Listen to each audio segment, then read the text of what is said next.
Bible that inspire hope. Stories that make us believe. Stories that remind us that God protects His people. But then there are stories that leave us staring into the darkness asking questions. Questions we wish we didn't have to ask. Questions that make us uncomfortable. Tonight's story is one of them. Because this is the story of a man who was chosen by God, trusted by God, used by God, and then killed by a lion. Not a wicked king. Not an invading army. Not a gang of robbers hiding on a lonely road. A lion. And what makes this story even stranger is what happened afterward. The lion didn't eat him. It didn't drag the body away.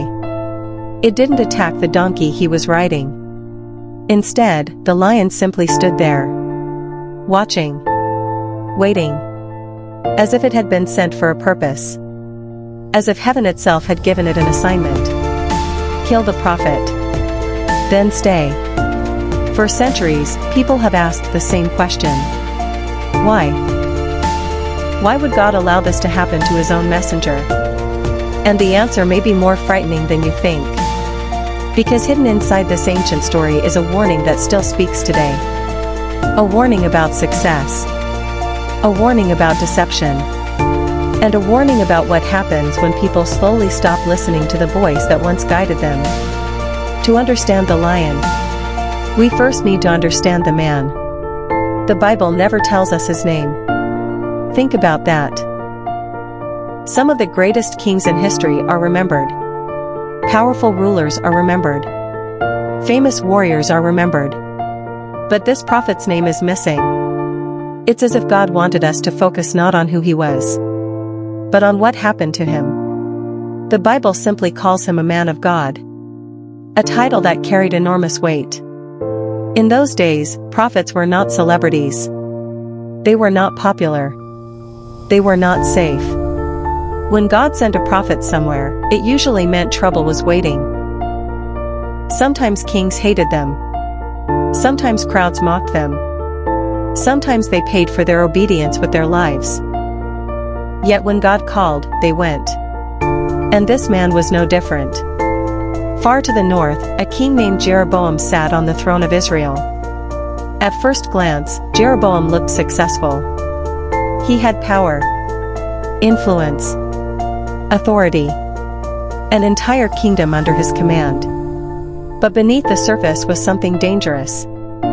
Fear. Fear has destroyed more people than failure ever has. Fear whispers that God cannot be trusted. Fear says you must protect yourself. Fear says you must take control. And Jeroboam was terrified. He feared losing everything. After the kingdom divided, many of his people still traveled south to worship God. Every journey reminded them of their roots. Every journey threatened his control. And so Jeroboam made a decision. A decision that would change the destiny of an entire nation. Instead of leading people closer to God, he created a substitute. A counterfeit. A religion designed for convenience. A religion designed for politics. A religion designed for power. But not for truth. And God was watching. One day, while preparations were being made around an altar in Bethel, God spoke. Not to a king. Not to an army. Not to a famous leader. He spoke to a prophet whose name history would never remember. Imagine receiving that assignment.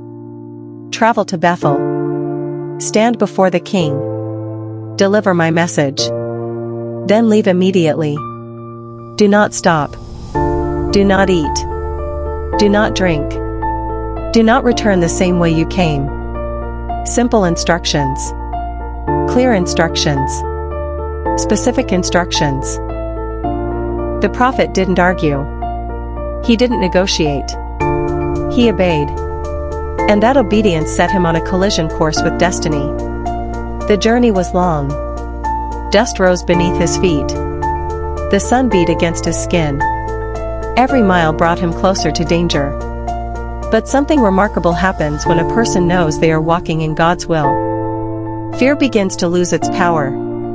The prophet kept moving.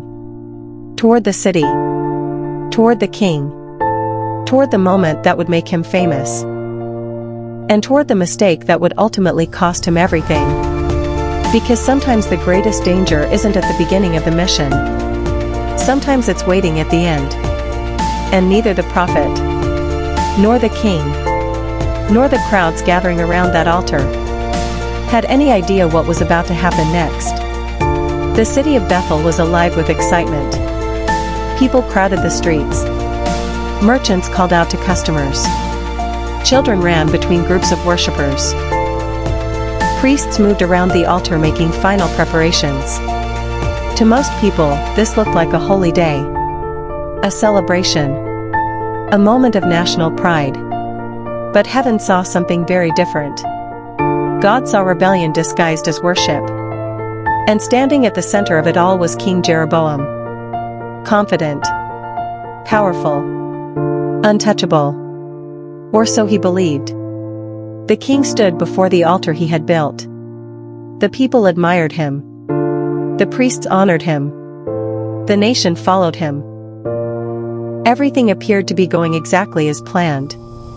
Then a stranger arrived. A lone traveler from Judah. Dust covered from the road. Unknown to the crowd. Ignored by most. Yet carrying a message that would shake the kingdom. The prophet stepped forward. His heart was probably pounding. His hands may have trembled. Because courage is not the absence of fear. Courage is obeying despite it. The crowd barely noticed him at first. Why would they? He was one man. Jeroboam was a king. But in a few moments, the entire nation would be listening. The prophet looked directly at the altar. Not the king. Not the priests. The altar. And then he spoke. His voice cut through the noise like thunder. "Oh, altar, altar." Conversation stopped. Heads turned. The atmosphere changed. People could sense something was wrong. The prophet continued. He declared that one day a future king named Josiah would come. A king not yet born. A king who would destroy this altar. A king who would expose the corruption hiding beneath the nation's religious system. The crowd stared in disbelief. Imagine hearing someone predict the future with such certainty. Imagine hearing him challenge the king in public. Imagine realizing he wasn't afraid. Jeroboam's face hardened. This was supposed to be his moment. His ceremony. His display of power. Instead, a prophet from Judah had stolen the attention of everyone present. And kings who worship power rarely tolerate opposition. The prophet wasn't finished. He announced that God would provide a sign. A sign proving the message came from heaven. The people waited. Nothing happened. For a second, perhaps some began to doubt. Then suddenly, a cracking sound echoed through the air. At first it was small. Then louder. And louder. The altar began to split apart. Stone fractured before the eyes of the crowd. Ashes burst onto the ground. Dust filled the air. People stumbled backward in shock. Some screamed. Others froze. Nobody could believe what they were seeing. The altar that symbolized Jeroboam's authority was literally breaking apart. The sign had arrived. And it was impossible to ignore. For a moment, silence covered the city. Then came the king's reaction. Rage. Pure rage. Jeroboam pointed toward the prophet. "Seize him." Perhaps soldiers moved forward. Perhaps guards reached for their weapons. Perhaps the crowd stepped aside. But before anyone could touch the prophet, something happened. Something even more terrifying than the altar breaking. The king's arm froze. Instantly, his hand became rigid. His muscles locked. The arm he had stretched toward God's messenger would not move. Panic flooded his face. The crowd gasped. Moments earlier, he had looked powerful. Now he looked helpless. The king pulled. Nothing happened. He struggled. Nothing happened. The arm remained frozen. A living reminder that no throne is greater than God. Fear spread through the crowd. The same people who had celebrated only minutes earlier now watched their king in terror.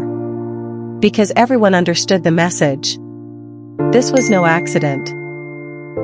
This was judgment. The prophet had done nothing. He simply stood there. Calm. Steady. Certain. Because when God sends someone, He does not need them to defend themselves. God is capable of defending His own word. For the first time that day, Jeroboam understood he was dealing with something beyond politics. Beyond influence. Beyond power. He was facing the God he had chosen to ignore. And suddenly, the king's tone changed. The anger disappeared. The arrogance vanished. The threat stopped. Instead, he pleaded. Imagine that. The king who had just ordered the prophet's arrest was now begging for help. Please ask your God to restore my hand. The crowd waited. What would the prophet do? Would he refuse? Would he celebrate the king's humiliation? Would he seek revenge? No. The prophet prayed. And that may be one of the most overlooked moments in the entire story. Because true servants of God don't just announce judgment. They also show mercy. The prophet prayed. And God answered. The king's arm was restored. Strength returned. Movement returned. Life returned. A miracle had happened. Then another miracle happened. And the entire city knew it. At that moment, the prophet stood at the peak of success. Think about it. Everything had gone perfectly. The message was delivered. The miracle happened. The king was humbled. The nation witnessed God's power. The mission appeared complete. If the story ended here, this prophet would be remembered as a hero. A fearless servant who stood against corruption and won. But the most dangerous moments in life often come after victory. When battles are over. When celebrations begin. When people start believing the hardest part is behind them.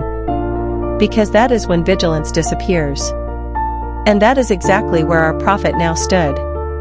Victorious. Respected. Successful. Completely unaware that the greatest threat to his life was no longer standing in front of him. It was waiting somewhere on the road ahead. And the enemy he would face next would not look dangerous. It would not carry a weapon. It would not wear a crown. It would not threaten him. Instead, it would speak softly. It would sound convincing. And it would change everything. The crowd slowly began to disperse. People talked excitedly about what they had witnessed. Some spoke about the altar. Others spoke about the king's hand. Many spoke about the prophet. By nightfall, his story would be spreading throughout the region. The man of God had become the center of attention. Yet while the city buzzed with excitement, the prophet was already preparing to leave. Because unlike many people who crave recognition, he remembered his assignment. God's instructions had been clear. Deliver the message. Do not eat. Do not drink. Do not stay. Leave immediately. The mission was not complete until the instructions were complete. And so he began his journey home. But something interesting happened before he left. King Jeroboam approached him. The same king who had ordered his arrest. The same king who had stood in opposition to God. Now he was smiling. Friendly. Generous. Grateful. Come home with me, the king said. Refresh yourself. And I will reward you. To many people, the offer would have seemed harmless. After all, hadn't the prophet earned it? Hadn't he just completed an exhausting mission? Hadn't he risked his life? Hadn't he proven himself? Surely a meal wouldn't hurt. Surely a reward wasn't a problem. But the prophet refused. Immediately. Without hesitation. Without negotiation. He said something remarkable. "Even if you gave me half your house, I would not go with you. I would not eat bread. I would not drink water. For that is what the Lord commanded me." Notice something important. At this point in the story, the prophet is winning. He's discerning, focused, obedient. The king could not tempt him. Money could not tempt him. Comfort could not tempt him. Recognition could not tempt him. He knew exactly what God had said. And because he knew what God had said, he knew what to reject. That is one of the greatest protections a believer can have. Clarity. Many people spend their lives confused because they are constantly seeking new instructions while ignoring the ones they already have. But the prophet wasn't confused. Not yet. So he left. The city faded behind him. The noise disappeared. The road stretched into the distance. And for a moment, everything seemed peaceful. The danger appeared to be over. But somewhere in Bethel lived another prophet. An older prophet. A man whose story is one of the most mysterious in the entire Bible. We know very little about him. We don't know how old he was. We don't know what his life had been like. We don't know why he remained in Bethel while Jeroboam corrupted worship. The Bible leaves many questions unanswered. And perhaps that's intentional. Because sometimes mystery forces us to pay closer attention. That evening, the old prophet's sons returned home. Excited. Breathless. Unable to contain themselves. They told their father everything they had seen. The prophet from Judah. The confrontation. The prophecy. The altar splitting apart. The king's hand shriveling. The miracle. The healing. Everything. As the old prophet listened, something stirred inside him. Maybe it was curiosity. Maybe it was regret. Maybe it was conviction. Or maybe it was something darker. The Bible doesn't tell us. But whatever he felt was powerful enough to make him act immediately. Which way did he go? He asked. His sons showed him. The old prophet quickly saddled his donkey. Then he set off down the road. And this is where the story begins to feel almost like a suspense film. Because the audience knows something the younger prophet does not. Someone is coming. Someone is searching for him. Someone whose arrival will change the course of the entire story. The old prophet rode through the fading daylight. Dust rose behind him. The shadows grew longer. The wind moved gently through the trees. And eventually, he found him. The man of God was sitting beneath a tree. Resting. Recovering from one of the most intense days of his life. Imagine how exhausted he must have been. The emotional pressure. The confrontation. The miracles. The long journey. The stress. The hunger. The thirst. Victory often leaves people more vulnerable than they realize. The old prophet approached. "Are you the man of God who came from Judah?"